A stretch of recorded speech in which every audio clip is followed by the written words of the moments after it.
Hi friends, இன்றைக்கி நம்ம நெய் சோறு சிக்கன் கறி பார்க்க போகிறோம். அதுக்கு வந்து ஒரு பெரிய தவரா வச்சு அதில் கோகனட் ஆயில் போட்டு கடுகு போட்டிருக்காங்க. இப்போது சின்ன வெங்காயம் போட்டிருக்காங்க. இப்போ பெரிய வெங்காயம் போட்டு நல்லா வதக்குறாங்க. இப்போ தேவைப்பட்டால் நீங்கள் சால்ட் இடையில ஆட் பண்ணிக்கலாம். இப்போ இந்தளவு ப்ரௌன் ஆனதுக்கப்புறமா இஞ்சி பூண்டும் நீங்கள் வந்து பேஸ்ட் பண்ணக்கூடாது. ஆக்சுவலி இந்த மாதிரி தட்டின மாதிரி ஒன்றா ரெண்டாக அரைச்சி போட்டுக்கணும். க்ரஷ் பண்ணி போட்டுக்கணும். மிக்சியில் பல்ஸில் வச்சிங்கன்னா இந்த மாதிரி ஆயிரும்.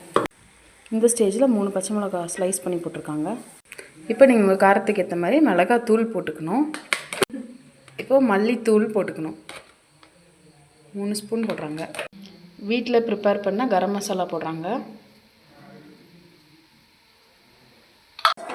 நீங்கள் சிக்கனில் வந்து நல்லா வாஷ் பண்ணி உப்பு, மஞ்சத்தூள், பெப்பர் பவுடர் போட்டு மேரினேட் பண்ணியிருக்காங்க. இது ஒரு 1/2 அன் ஹவராக மேரினேட் ஆகுது. மசாலா இந்தளவு ரெடி ஆனது நீங்கள் சிக்கனை போட்டுடலாம். மேரினேட் பண்ண சிக்கனை போட்டு நல்லா வதக்கணும் அந்த மசாலாவோட.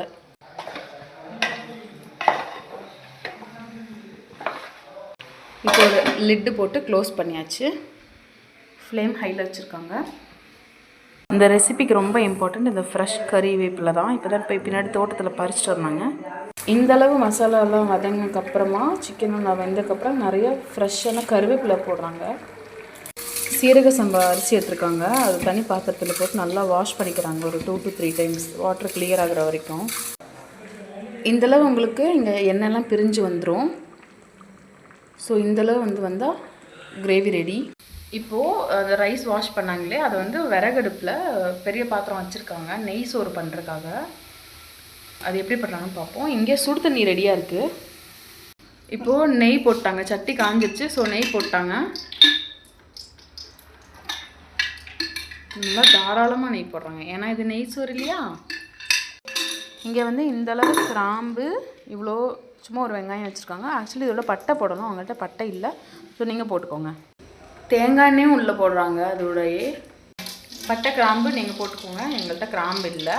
ஸோ அது நல்லா பொரிஞ்சு வந்த உடனேயும் ஆயிலோட மிக்ஸ் ஆன உடனேயும் இப்போ வெங்காயம் போட்டுக்கிறாங்க. சும்மா ஒரு வெங்காயம் தான். ஒரு குட்டி பொண்ணு விளாண்டுக்கிட்டு இருக்கு.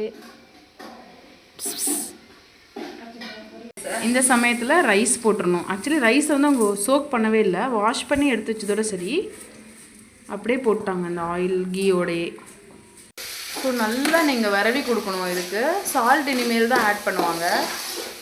இந்த லெமனை ஸ்க்வீஸ் பண்ணி உள்ளே போட்டு தம் போட்டால் போதும். நம்மளோட நெய்ச்சோறு ரெடி ஆயிரும். அந்த கிரேவியோடு வச்சு சாப்பிட்டுக்கலாம்.